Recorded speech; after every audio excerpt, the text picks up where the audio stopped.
जिनेन्द्र। तत्वार्थ सूत्र के द्वितीय अध्याय में हमने पिछले 7 सूत्रों में पढ़ा कि जीव के असाधारण भाव के कितने भेद हैं और उनके प्रभेद हैं, उनके बारे में विशद जानकारी प्राप्त की। अब जीव के भेद कौन कौन से हैं, जीव का लक्षण क्या है, इस बारे में आज हम देखेंगे।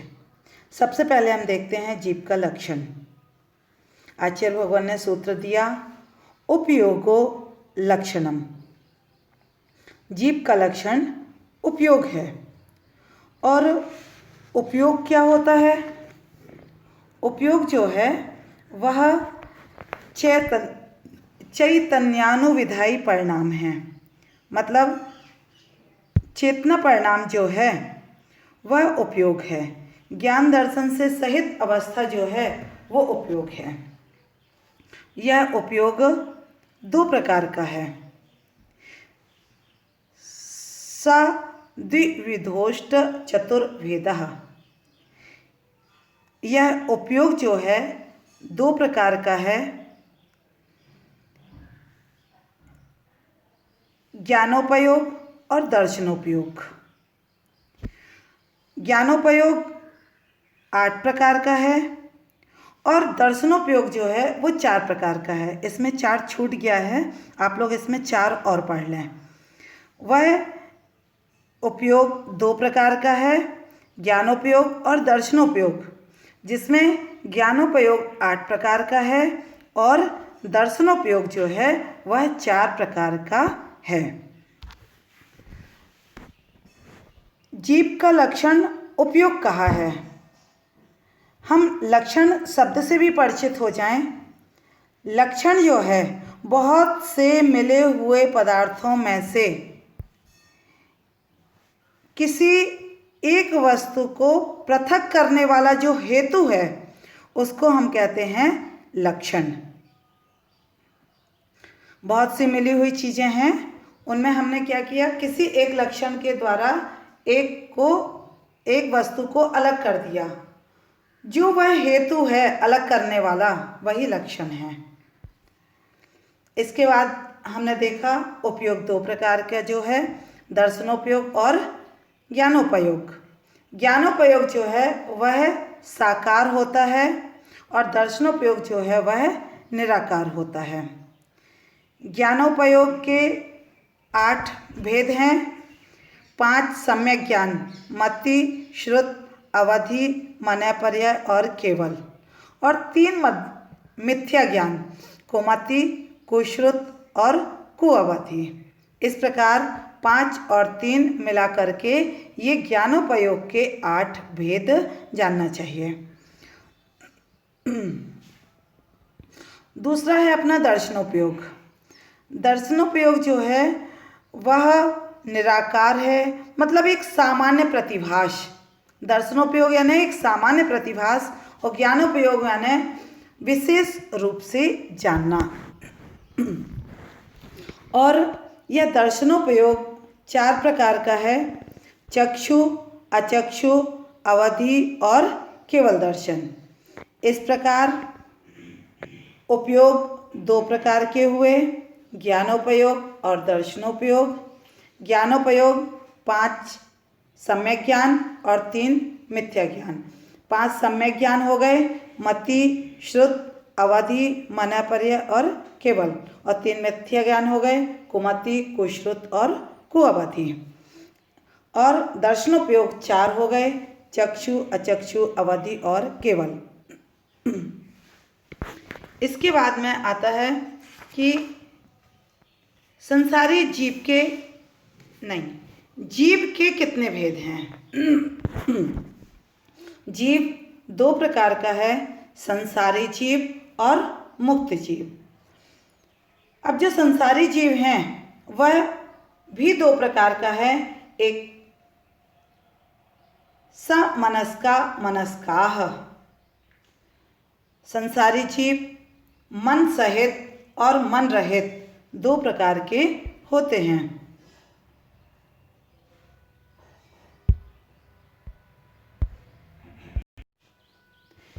अगले सूत्र में बता रहे हैं कि संसारी जीव के और भी भेद कहे गए हैं। संसारिणस त्रसस्थावराः,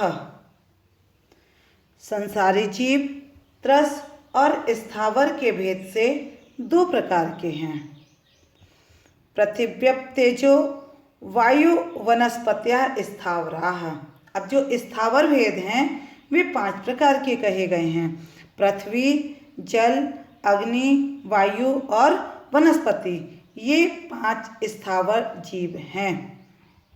आगे त्रस जीव कहते हैं कि द्विंद्रिया दयस त्रसाः, 2 इंद्रिय से लेके 5 इंद्रिय तक के जीव त्रस जीव हैं। तो स्थावर जीव किसे कहेंगे? स्थावर होते हैं 1 इंद्रिय मात्र और त्रस होते हैं 2 इंद्रिय से 5 इंद्रिय तक के। अब हम पूरे इसका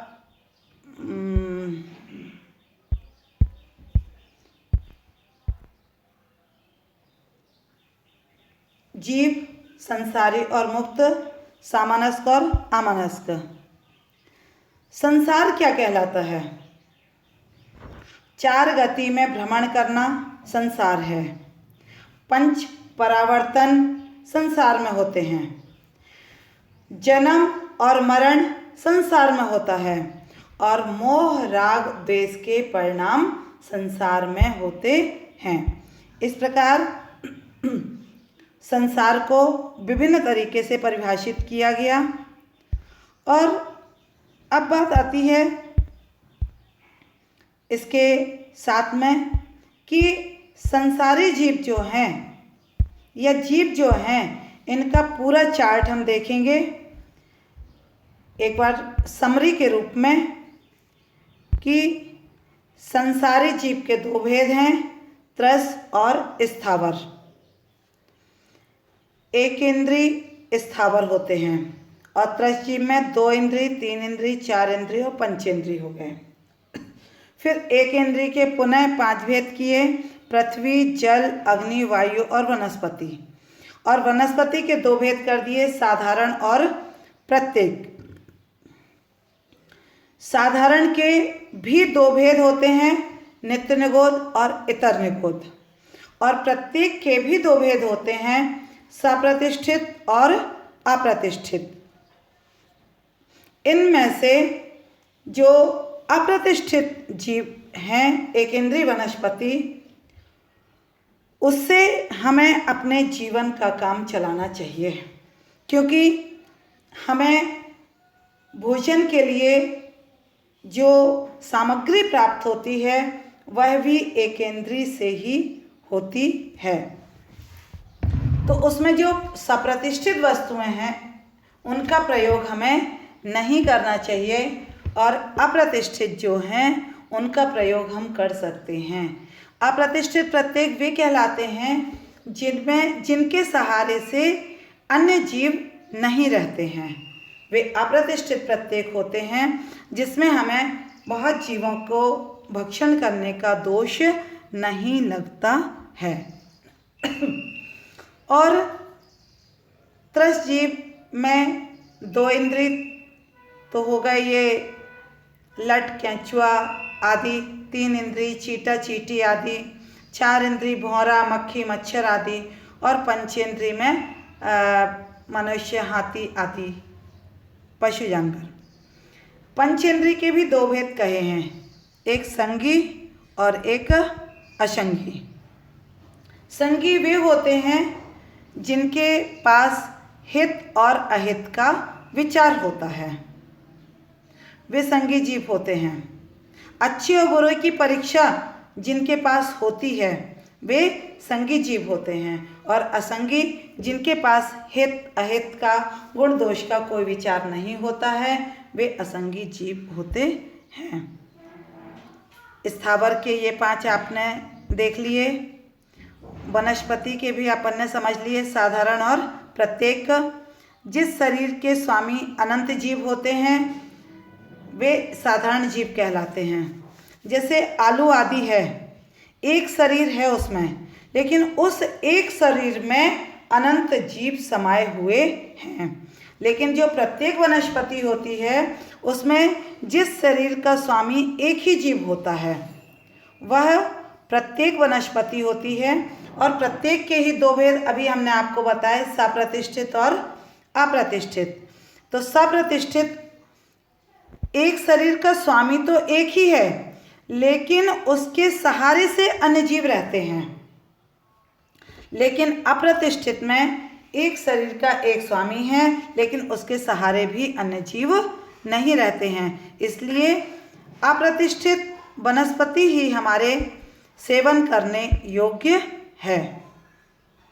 जो अपन ने 5 प्रकार के स्थावर पढ़े थे, उन प्रत्येक स्थावरों में भी 4-4 भेद कहे गए हैं। जैसे पृथ्वी है, तो पृथ्वी सामान्य पृथ्वी है।